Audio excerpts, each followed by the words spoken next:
欢迎收看《寰宇全世界》，带您走进全世界。全球各地的观众朋友，大家好，大家平安，我是何荣。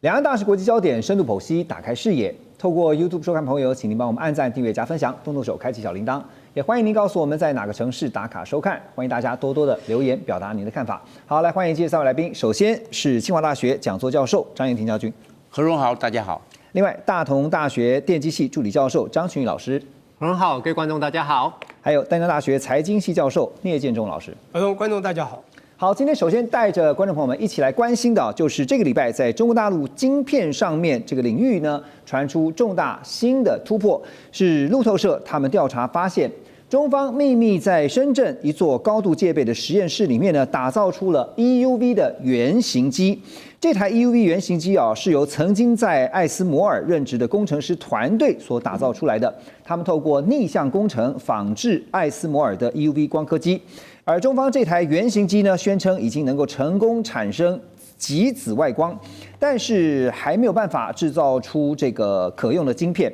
而北京方面现在设定的目标是在2028年之前，以这套设备制造出可用的晶片，但更确切的时间点会是可能落在2030年。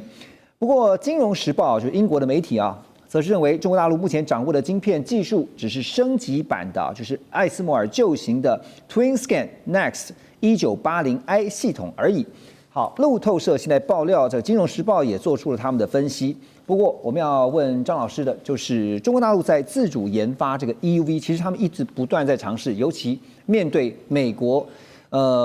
施压给荷兰这样的一个围堵封锁之下，挑战跟突破的方式怎么看？那其实因为这个中美之间已经打了这么多年了，那我们也知道说，其实这个从川普第一任的时候，其实就已经开始有这个部分。那其实在中国的这个部分，他们其实很早就已经认知说，既然我买不到，或者是只要是别人的，就有可能我就有可能受制于他。所以其实，在那个之前，其实就已经在开始所谓自己想要能够可以自己做，就想办法自己做。那针对这个部分来讲，那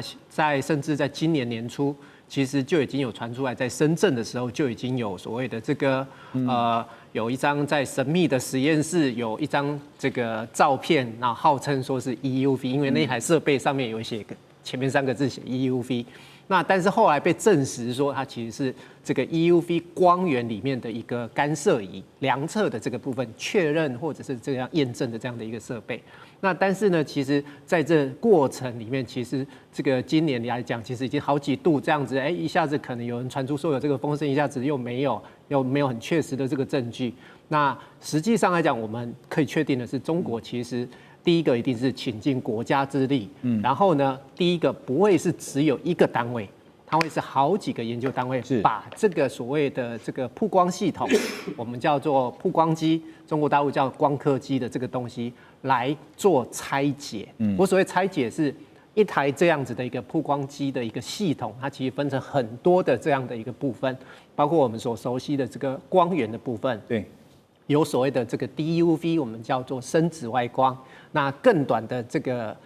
紫外光，我们称为 EUV 极端紫外光。那 DUV 它的光源的波长是193奈米的这样的一个波长，那 EUV 呢是13.6奈米，这2个相差其实非常非常的大，差了10几倍。那也因为这样子，所以这2种不同的光源，它在设备上，在所谓的制作的原理上来讲，就有很大的差异。那这个第一个部分光源来讲，其实中国大陆其实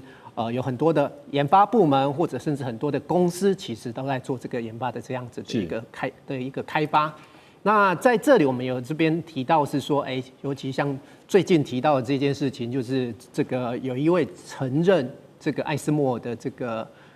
中国籍的科学家研究人员林楠，对，他这个发表了一个最新的这样的一个研究成果。那主要来讲，就是在针对这个光源的这个部分，荷兰的艾斯摩尔的它采用的这个技术是用2氧化碳雷射把这个锡的液滴，这个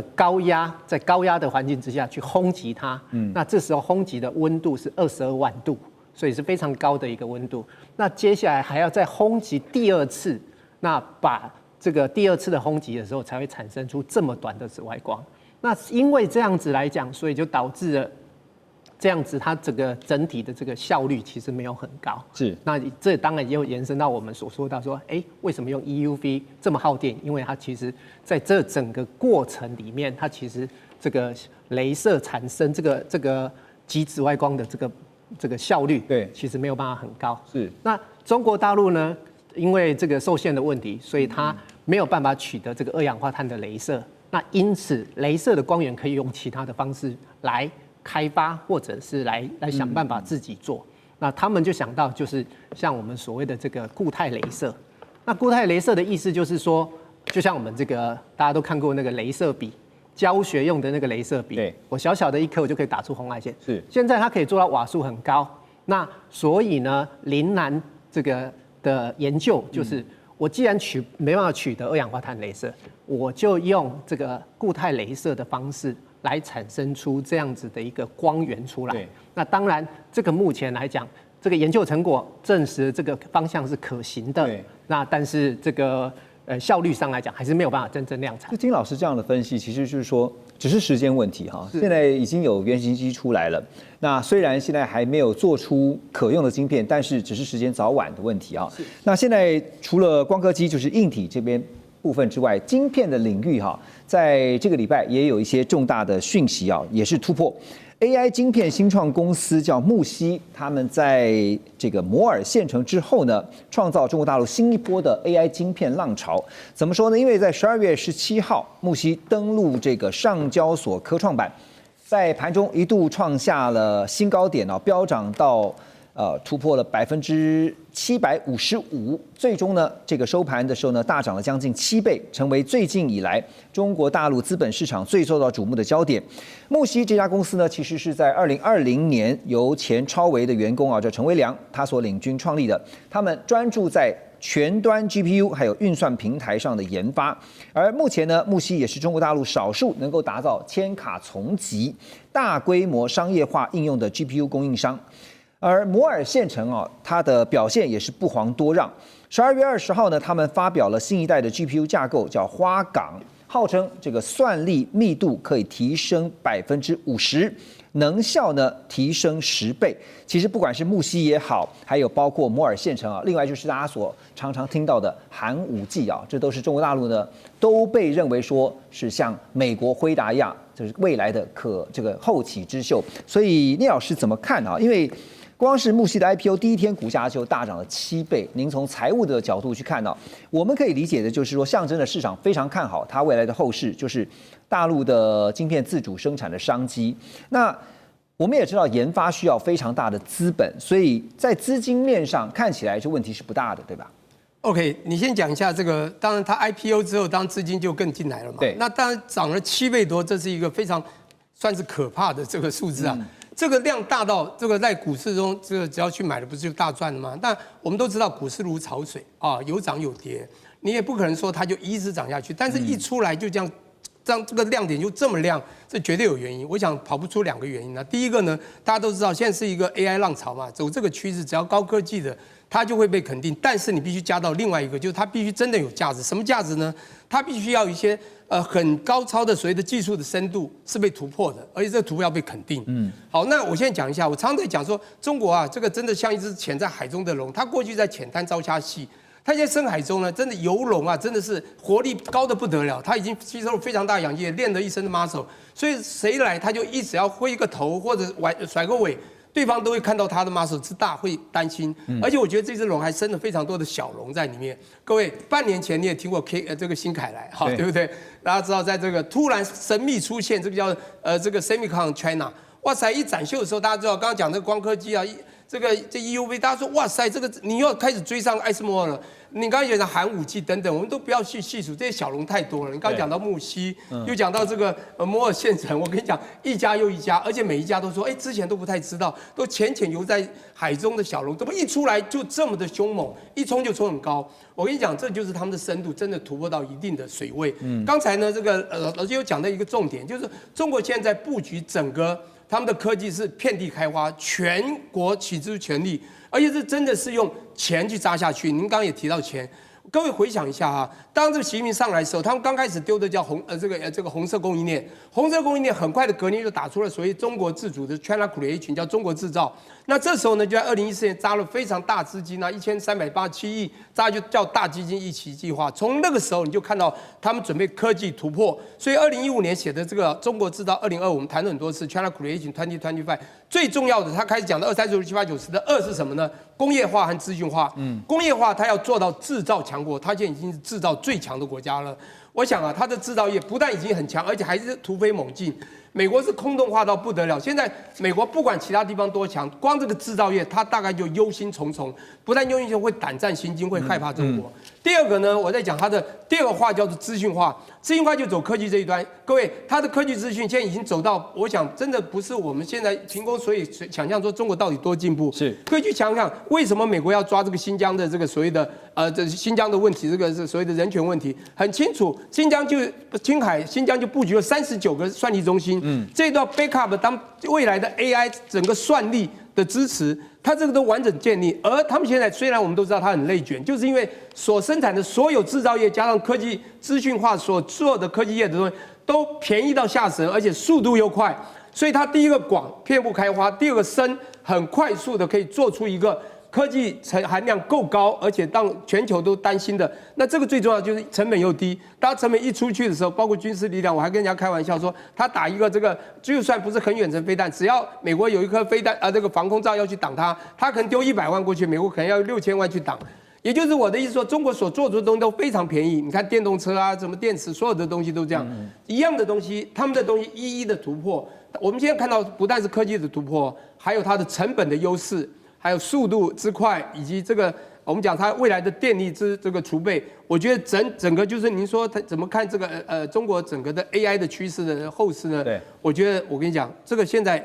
我们普遍来讲，它除了晶片被质押，它没有办法拿到最先进制程做到完整以外，但是大家也一直在想，它迟早会追上，这是事实。那整个我们讲霹雳开花之后的中国，从成熟制程到 AI 的整个后市趋势。它已经超越了，它还直飞向上。我觉得未来的后市不可挡。对，您刚刚点到一个重点，就是说这条大龙它下面还有非常多的小龙啊。其实刚刚讲到的，包括寒武纪啦、摩尔县城啦，还有像是木樨啊，我特别去看了最近一篇报道，他特别点到的就是摩尔县城的部分。他说，其实像摩尔县城有很多他们的就不管创始人也好，或者说他们里面的这些创始的员工，其实都是生前在包括像刚刚讲到的超微啊，还有包括像是辉达的前员工，而且他们懂得的是整个 GPU 建立起整个 GPU 的生态系，它不只是做 GPU 的晶片，所以他们的实力真的是不容小觑哈。那当然，现在看到的就是说，在中国大陆的晶片科技宣称不断持续突破的同时，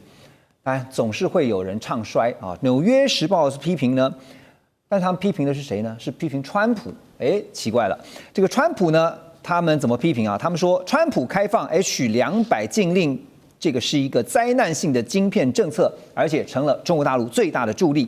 报道说呢，川普政府向外界宣称，向大陆出售晶片会使得中国更加依赖美国产品，阻碍提升本土产能的努力。但中方对此有着清醒的认识。川普在宣布出售 H200的决定后几天，那就看到中国大陆呢宣布追加投资700亿美元，用来提升本土晶片的产能。而大陆的官媒《环球时报》更是直接表示，辉达的先进晶片只会被中国大陆的科技业作为呢完成本土替代产品的过渡之用。最近也看到，包括德国媒体《商报》还特别有一个标题，他说感谢川普让习近平成为了2025年的最大赢家。我要问的是，川普他开放 H200这个你说政策真的是反反复复。将军您看哈，这个政策为什么一直举棋不定，说要封，但后来又开？我认为这个川普的这个政策，它的方向是拿捏不定，很矛盾。对，因为我们知道 H200比 H100，它是高效的运算器跟这个 AI 啊，它两个AI 伺服器啊，两个结合在一起。现在如果不开放，中国大陆是时间问题就过度就会研发成功，迟早的事。对你要不赚这一大笔？你要赚这一大笔，那你就卖。你卖的话，中国大陆它会逆向工程帮你做出来，它会迟早要取代。那你不卖，你这一笔钱是赚不到。是中国大陆也就迟早会出来，只是时间问题。那你不要赚这一笔。今天川普，我认为他也是做了明智决定。在商言商，我先赚钱，入袋为安。我有钱干嘛不赚？我不赚的话，再过2-3年，这个按照摩尔定律啊，这种是没有好光景。你要马上由这个尖端制程，马上变成成熟制程就出来了，人家也会做啊。那中国大陆它有没有这个条件？中国大陆有这个条件，逆向工程就进来，而且中国大陆我们知道，在这个半导体、在算能的领域中获得了非常多的专利，所以他有这个能力啊。所以我认为川普他说，那我这样子，那我就先赚这一笔再说。我不赚这一笔，你迟早你也会做，那我没有办法赚到。那好，那这样子有没有帮助中国？有，中国大陆当然拿钱买了，你这个都是尖端的。但是我这个中国大陆一项逆向工程，他就做出来了。他知道本来散热中国大陆有困难，都会到最后蛮热的嘞。但是我一这样我也知道了，拿了H200之后，我知道散热要怎么改良，我知道了就改良。花了2年改良，它也散热成功了，算力也快了，散热也成功了，中国大陆也会了。但问题是美国赚到钱啊，对，那中国大陆提早了1年或者2年，它也达到了